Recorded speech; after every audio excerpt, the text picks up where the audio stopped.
Recuerdo con total claridad el momento exacto en que abrí su mensaje.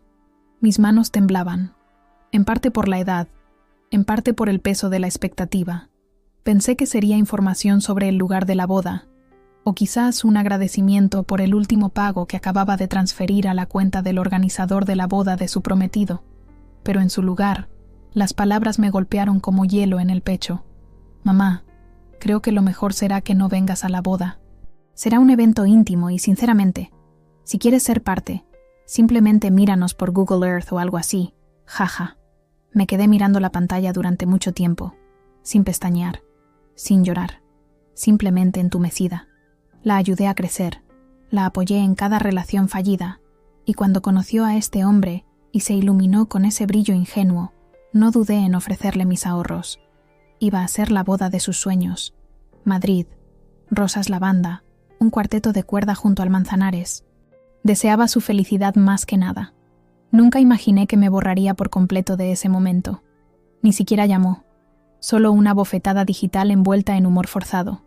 Mi respuesta fue corta, más fría de lo que mi corazón jamás me había permitido. Claro, que disfruten mucho su gran día. Cerré la laptop y me quedé de pie en el silencio de mi cocina. El tic-tac del reloj sobre la estufa de repente se volvió insoportablemente ruidoso. No lloré esa noche. Simplemente me senté, sintiendo cómo los años de maternidad se desmoronaban en el silencio. Ana siempre fue una niña difícil. Recuerdo que en la escuela primaria en el barrio de la Latina de Madrid, los maestros me llamaban porque se había peleado con alguien otra vez. Me decía a mí misma que simplemente era sensible, como su padre. Jaime se fue cuando ella tenía 7 años. Se fue a Alemania, y nunca más supimos de él. Nos quedamos solas en nuestro pequeño apartamento del 4º piso. Desde la ventana se veía el Palacio Real. Yo solía decirle que cuando tuviera un problema, lo mirara y pensara en los héroes que habían sobrevivido cosas peores. Trabajaba como contadora en una pequeña empresa en el barrio de Las Letras. No ganaba una fortuna, pero era suficiente para que Ana tuviera todo lo que necesitaba. Su ropa siempre fue mejor que la mía, sus excursiones escolares siempre pagadas, incluso las de Toledo o Segovia. Renunciaba a un abrigo nuevo para que ella pudiera tener clases de inglés. Ahorraba en las comidas para comprarle una laptop para la universidad. Cuando ingresó a la Universidad Complutense, pensé que nuestra relación mejoraría. Pero Madrid, aunque no es pequeño, creó una brecha entre nosotras. Conoció gente nueva, empezó a frecuentar cafés de moda en la Gran Vía, donde yo me sentía fuera de lugar con mi viejo abrigo y mis zapatos de andar por casa. Salía con chicos de familias adineradas que la llevaban de fin de semana a París o Lisboa. Y luego apareció Ricardo. Apuesto, seguro de sí mismo, un graduado de la IE Business School de Madrid, que llegó a la capital para abrir una sucursal de alguna empresa internacional. Se conocieron en una fiesta de inauguración en un bar de Malasaña. Se enamoró a primera vista. Al menos eso afirmaba ella, cuando me llamó a las 3 de la mañana, gritando de alegría por teléfono. Desde el principio sentí que algo andaba mal. Cuando lo trajo a cenar a mi casa, apenas me miró. Comió mis lentejas sin decir una palabra sobre el sabor. Miraba su teléfono, y cuando Ana fue al baño, suspiró pesadamente, como si estuviera sufriendo un tormento. Cuando le pregunté si todo estaba bien, solo respondió: sí, solo tengo mucho trabajo, pero vi que estaba navegando por Instagram. A pesar de mis dudas, se comprometieron a los 6 meses. Ana vino corriendo con el anillo, demasiado grande, demasiado brillante para mi gusto. Pero sonreí, porque ella sonreía. La abracé, porque necesitaba mi bendición. Y luego, de la nada dijo: mamá, queremos casarnos en el Palacio de Cristal, y necesitamos tu ayuda. Siempre había estado ahorrando dinero, primero para emergencias, luego para mi jubilación, finalmente para un viaje a la costa andaluza, con el que había soñado durante años. Tenía casi 80.000 euros ahorrados. No era mucho, pero para mí era una fortuna. Una fortuna que le di a Ana sin dudarlo, cuando me dijo cuánto costaría la boda de sus sueños. Juntas planeamos cada detalle. El vestido de la boutique de la calle Serrano, las flores de la florista del barrio de Salamanca, la única en la ciudad que conseguía rosas lavanda a mediados de octubre. Degustamos el menú juntas, aunque Ricardo siempre tenía alguna excusa para no aparecer. Tiene una reunión importante. explicaba Ana. Está muy ocupado en el trabajo. Vi cómo se ponía cada vez más nerviosa con cada semana.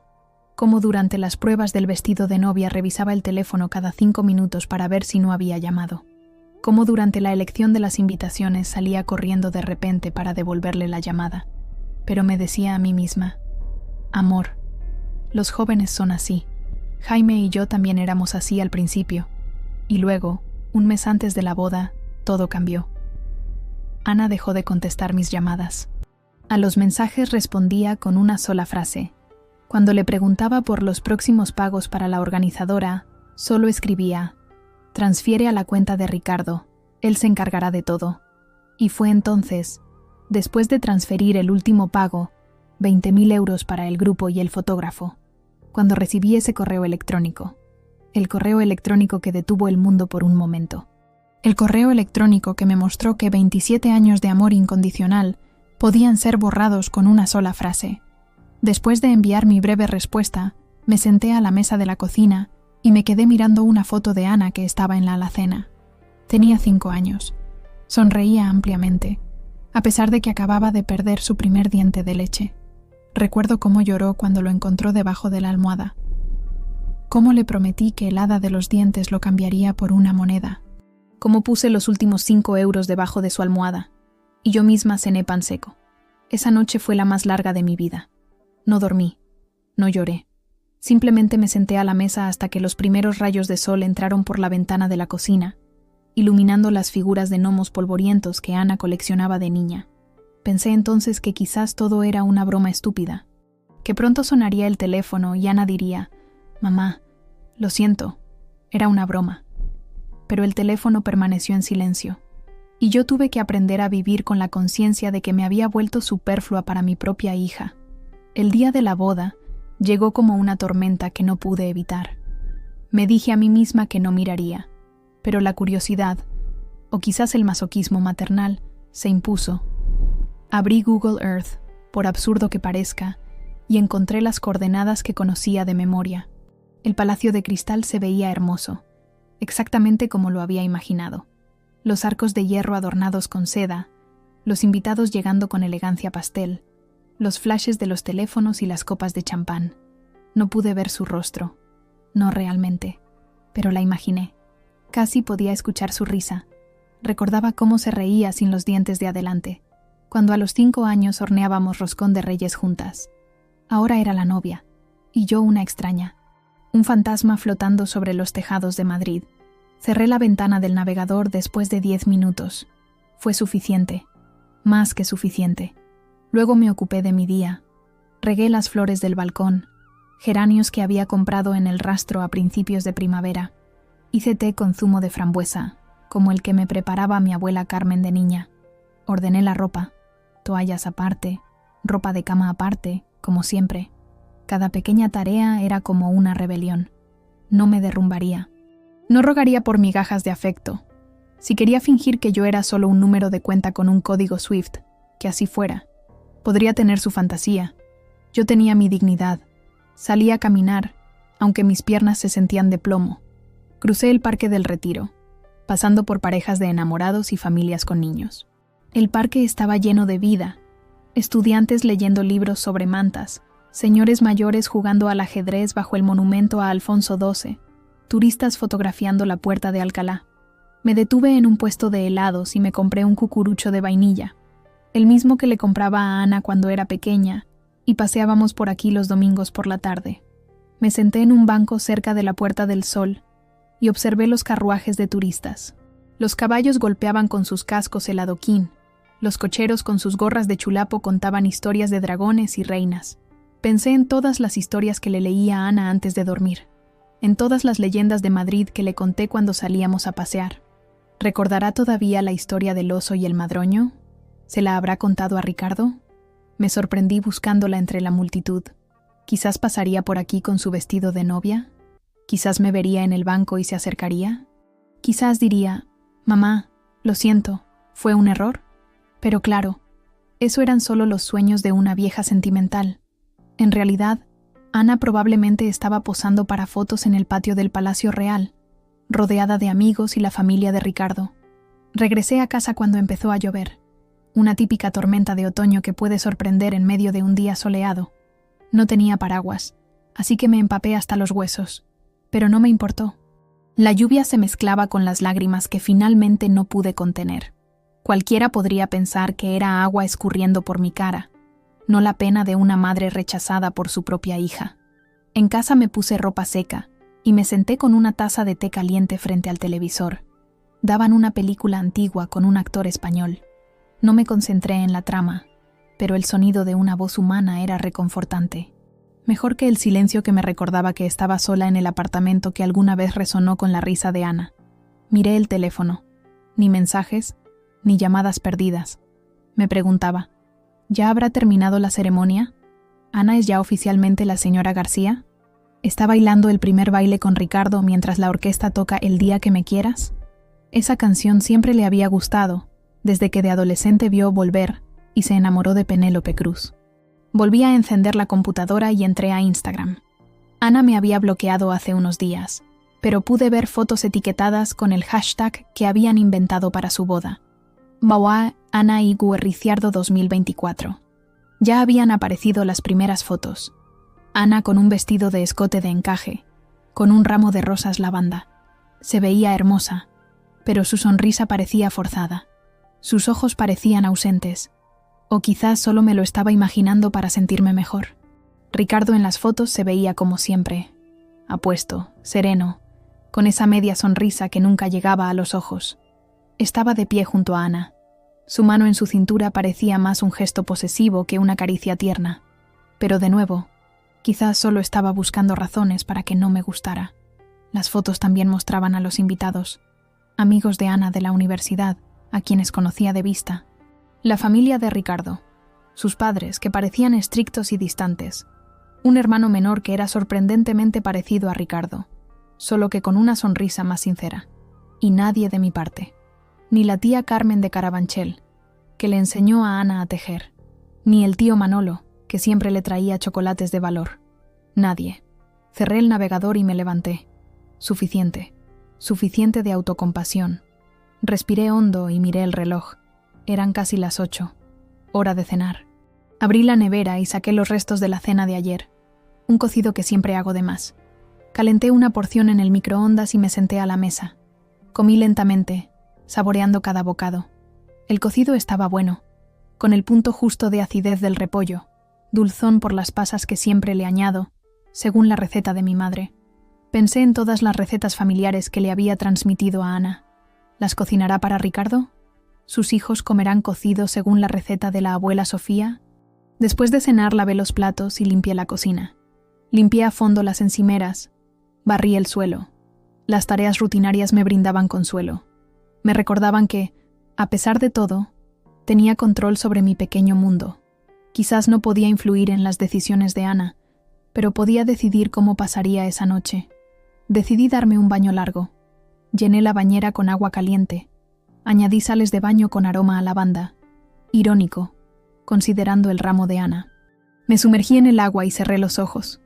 Dejé que el calor relajara mis músculos tensos, que el aroma de lavanda calmara mis nervios alterados. En la bañera pensé en todos los baños que le había preparado a Ana cuando era pequeña.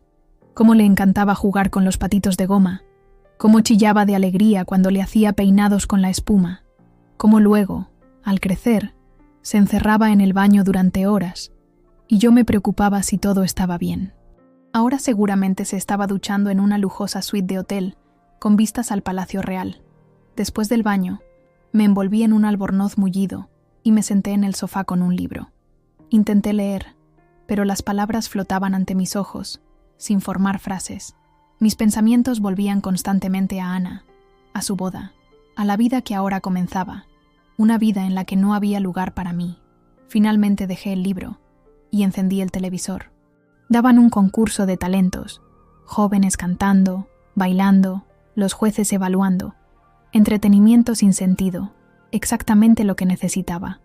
Dejé que las imágenes coloridas y la música fuerte llenaran el vacío del apartamento. Me quedé dormida en el sofá, con el televisor encendido.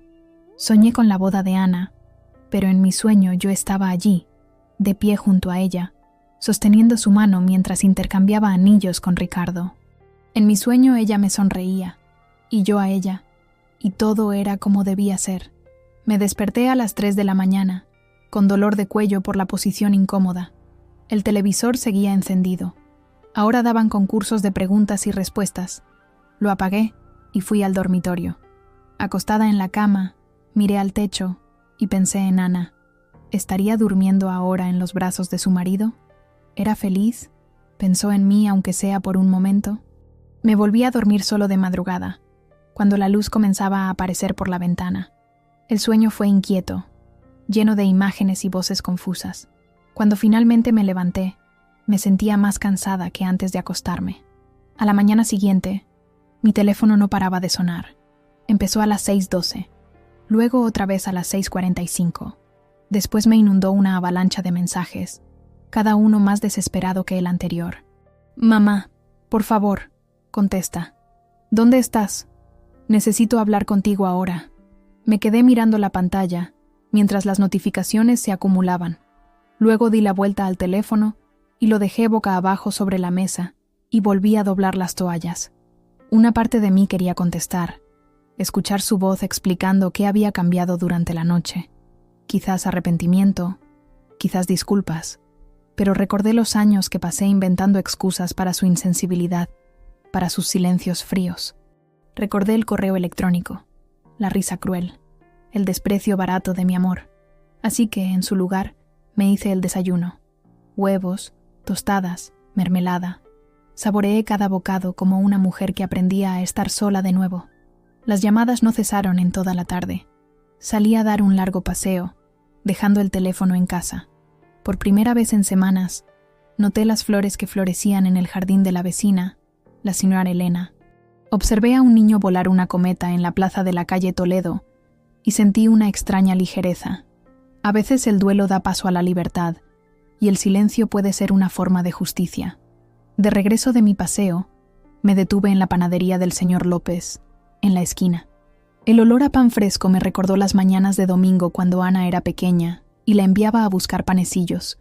Siempre traía uno mordido, diciendo que era una prueba de calidad. Compré una trenza de masa y una napolitana de crema, mi favorita.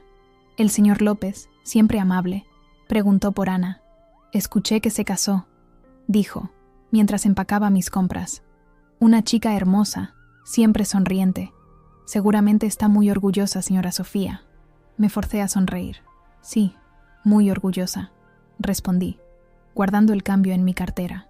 No tenía fuerzas para explicar que no había sido invitada a la boda de mi propia hija, que me había enterado de la ceremonia por Instagram, que mi orgullo se mezclaba con el dolor del rechazo. De camino a casa, pasé por la cafetería La Central, en la calle Preciados, donde Ana había trabajado durante la universidad. A través de la ventana, vi a jóvenes riendo en las mesas, camareras afanándose entre ellos. Pensé en Ana, que siempre se quejaba de las bajas propinas y el dolor de piernas después de un largo turno. Cómo venía a casa, se tiraba al sofá y decía, «Mamá, hazme un té, me muero de agotamiento». Y siempre le hacía té con miel, y siempre me sentaba a su lado, masajeando sus pies cansados. Cuando regresé a mi apartamento, el teléfono parpadeaba con notificaciones. 27 llamadas perdidas, 14 mensajes de voz, 35 SMS, todos de Ana. El último decía, «Mamá, si no contestas iré. Necesito hablar contigo. Es importante».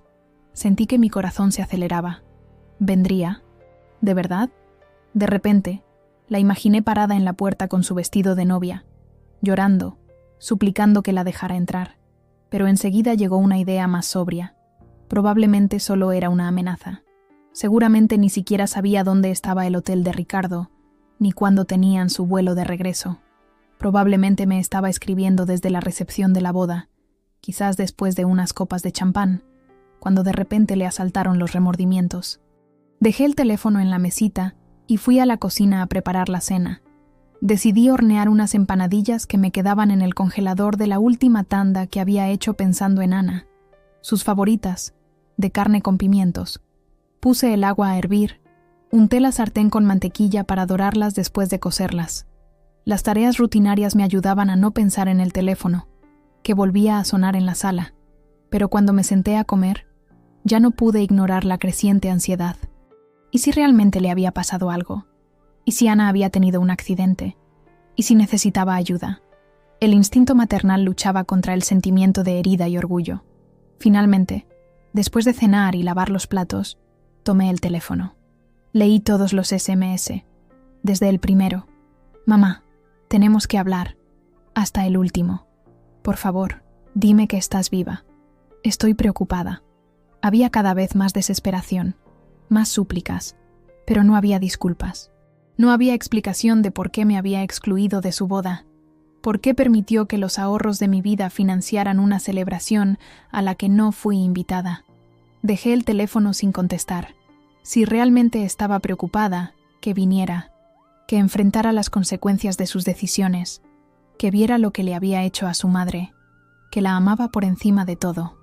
Pasé la tarde limpiando el apartamento. Aspiré cada rincón, lavé las ventanas, limpié los estantes de libros.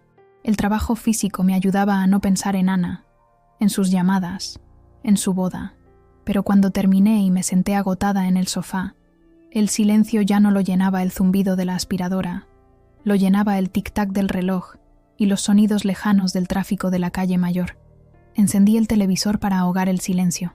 Daban una serie de médicos, de esas que a Ana le encantaba ver. Siempre se reía diciendo que se haría cirujana como la protagonista.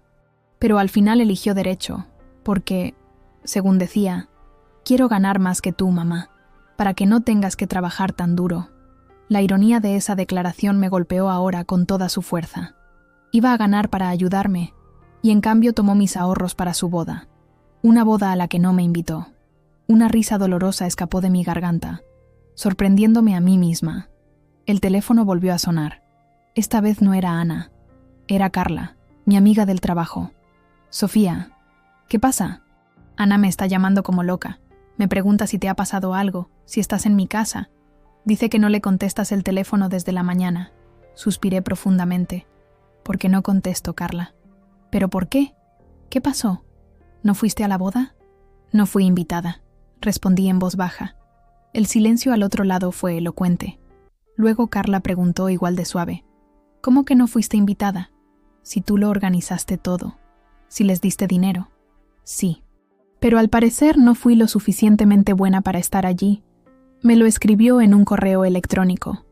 Que me mirara por Google Earth si quería ser parte de su gran día. «Estás bromeando». La voz de Carla estaba llena de incredulidad. «¿Cómo pudo? Después de todo lo que hiciste por ella». «Al parecer pudo», respondí, sintiendo cómo se me llenaban los ojos de lágrimas. «¿Y sabes qué, Carla? Me duele horrores, pero al mismo tiempo me siento libre, como si todos esos años de intentar ser la madre perfecta hubieran terminado por fin, como si por fin pudiera ser yo misma, sin preocuparme constantemente de si Ana me aprueba». Carla permaneció en silencio por un momento, y luego dijo: «Entiendo, pero quizás deberías hablar con ella. Quizás tiene alguna explicación». «¿Qué explicación puede justificar algo así, Carla? ¿Qué podría decir para arreglarlo?» «No lo sé, pero es tu hija, tu única hija. Y eso es lo peor», susurré. «Que mi única hija pudo hacerme esto». Después de hablar con Carla me sentía aún peor, como si decirlo en voz alta hiciera que toda la situación fuera más real.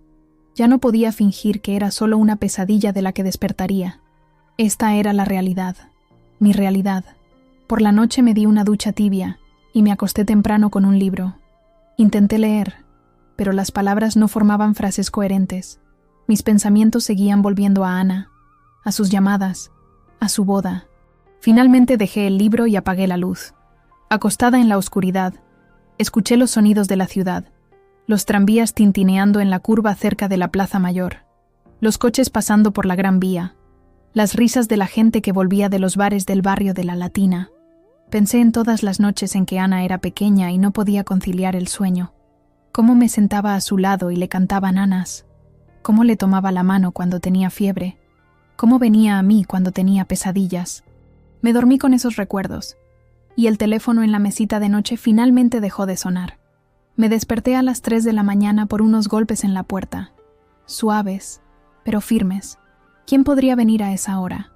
Me levanté, me puse el albornoz y me acerqué a la puerta. Por la mirilla vi a Ana. Estaba allí, con el maquillaje corrido por las lágrimas, con unos vaqueros y un suéter normales, tan diferentes del elegante vestido de novia que llevaba en las fotos. Por un momento quise abrir, abrazarla, decirle que todo estaría bien, pero en su lugar me di la vuelta y volví al dormitorio. No estaba lista, no para esa conversación, no para sus lágrimas, no para ninguna explicación que pudiera tener. Los golpes duraron unos minutos más, luego cesaron. Escuché su voz desde el otro lado de la puerta. «Mamá, sé que estás ahí. Por favor, abre. Necesito hablar contigo. Es importante». Y luego, más suave, «Lo siento». Esa última palabra quedó suspendida en el aire. «Lo siento». Una palabra tan pequeña y tan difícil de pronunciar. Una palabra tan pequeña y tan poderosa. Una palabra tan pequeña que podría haber arreglado tanto, si solo la hubiera dicho antes. Pero ahora era demasiado tarde. Demasiado se había dicho. Demasiado se había hecho. Volví a la cama y me quedé inmóvil, escuchando cómo Ana finalmente se iba. Sus pasos por la escalera, suaves y lentos, como si aún tuviera la esperanza de que abriera la puerta. El sonido de la puerta cerrándose abajo. Y luego el silencio. Un silencio que parecía llenar todo el apartamento, toda mi vida. No dormí el resto de la noche. Me quedé acostada, mirando al techo, pensando en Ana, en su «lo siento», pronunciado desde el otro lado de la puerta, pensando en todos los años que habíamos pasado juntas, en todas las alegrías y tristezas que habíamos compartido, en el amor que nos unía, a pesar de todas las dificultades. Y entonces, en algún momento entre las 3 y las 4 de la madrugada, tomé una decisión. Me levanté. Me acerqué al teléfono y escuché el primer mensaje de voz de Ana. 3 días después, escuché un mensaje de voz de Ana. No por perdón, sino por curiosidad. Su voz temblaba. «Mamá, cometí un error. Entré en pánico. Ricardo dijo que lo estropearías, que serías demasiado emotiva, que nos juzgarías. Pensé que tenía que elegir entre ustedes. Pero estuve allí, y en lo único que podía pensar era en el hecho de que no estabas. Lo odié. Me odié a mí misma. Me senté en el sillón, apretando el teléfono como si fuera a romperse. Tantas emociones me invadieron. Ira, tristeza, amor, confusión. Reproduje el mensaje 3 veces.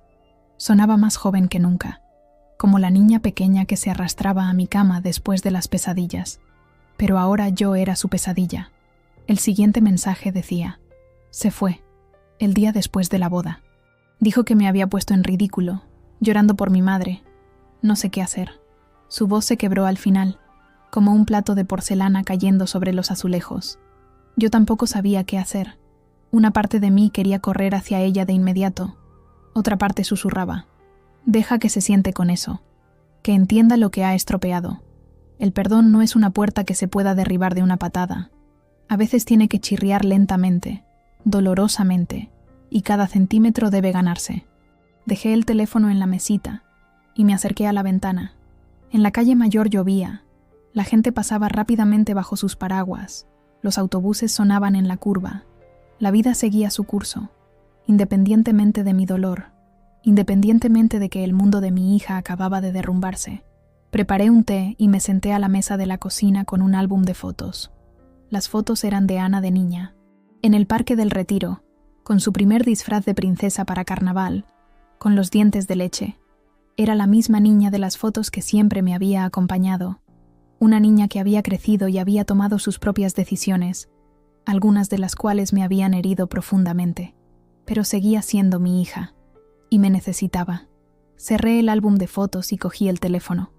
No estaba segura de qué decir, pero sabía que tenía que decir algo. Le envié un mensaje: «Te quiero, Ana. Estoy aquí». No añadió nada más. Fue un pequeño paso, pero fue un paso, y eso era lo que importaba. Me senté junto a la ventana, observando la lluvia caer, y esperé. No sabía cuánto tiempo pasaría hasta que Ana volviera a contactar, o si lo haría, pero por primera vez en días, sentí una pizca de esperanza, una diminuta llama parpadeando en la oscuridad, y en ese momento me di cuenta de algo importante. El amor no es una línea recta. Está lleno de giros, vueltas, rupturas y reconciliaciones. Y a veces, el acto de perdonar a alguien es también el acto de perdonarse a uno mismo, por no haber sido perfecto, por haber cometido errores, por haber permitido que el dolor se interpusiera en el camino. Al día siguiente, Ana me llamó. Su voz era ronca por el llanto, insegura, como la de una niña pequeña que llama a su madre después de una pesadilla. «Mamá», susurró, «Ricardo se fue». Mi corazón dio un vuelco. «Lo sé, cariño», respondí, mi voz sorprendentemente tranquila. «Lo escuché en tu mensaje. No nos lanzamos acusaciones, no desenterramos todo. Eso vendría después.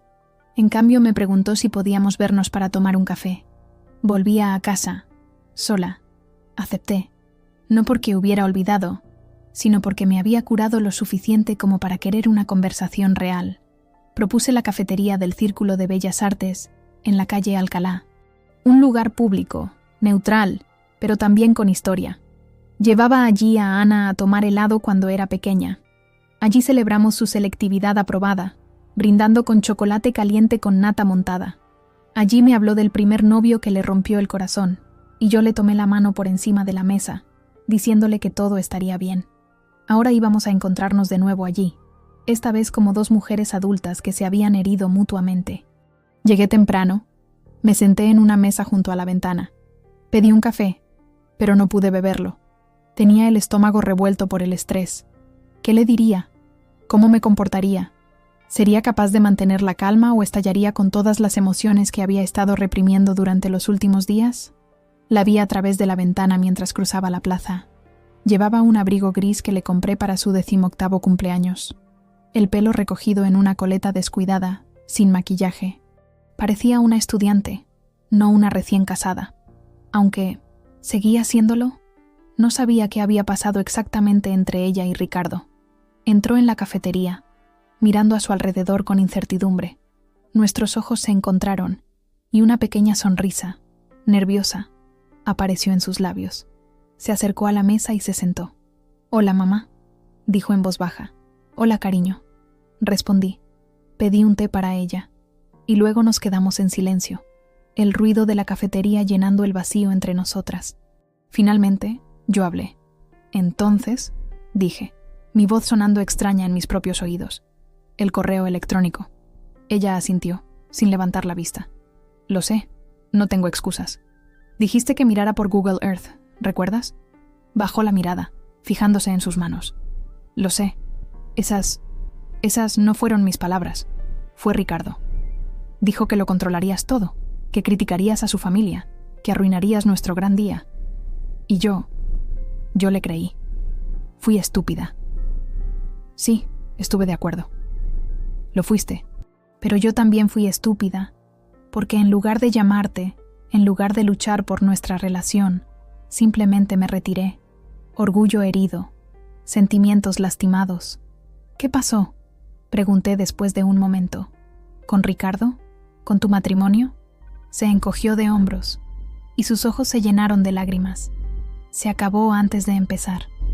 Durante la boda, no dejaba de revisar mi teléfono, pensando que quizás me llamarías. Te busqué entre los invitados. Cuando llegó el brindis, no pude parar de llorar. Pensé que eran los nervios, pero Ricardo lo supo. En la habitación del hotel tuvimos la primera discusión como matrimonio. Gritó que había arruinado el día más importante de su vida, llorando por mi madre como una niña. Que si te extrañaba, quizás debería volver a mi habitación de niña. Hizo una pausa, tomando un sorbo de té con manos temblorosas. A la mañana siguiente dijo que había sido un error, que no era la mujer que él pensaba. Hizo las maletas y se fue. Me dejó en el hotel, diciendo que se pondría en contacto conmigo cuando regresara a Madrid, que pensara lo que realmente quería de la vida. Extendí mi mano sobre la mesa y le tomé la suya. Estaba fría, pero familiar. La misma mano que sostuve cuando aprendió a caminar. La misma mano que apreté cuando tenía fiebre. La misma mano que ahora buscaba la mía, como un náufrago busca la orilla. «¿Qué quieres hacer ahora?», pregunté, mi voz suave. Quiero recuperarte, mamá», respondió Ana. las lágrimas rodando por sus mejillas, pero sin apartar la mirada. Lo siento, por todo, por la boda, por el correo electrónico, por cada vez que te hice sentir que no eras suficiente. Entiendo, dije, las lágrimas también brotando en mis ojos. Pero, continué, estoy dispuesta a intentarlo. Paso a paso, estoy dispuesta a conocerte de nuevo, Ana. No como la hija perfecta o la madre ideal, sino como personas que se quieren, a pesar de sus defectos. Extendí mi mano por la mesa. Después de un momento de vacilación, puso su mano sobre la mía. Estaba fría, temblorosa, pero familiar.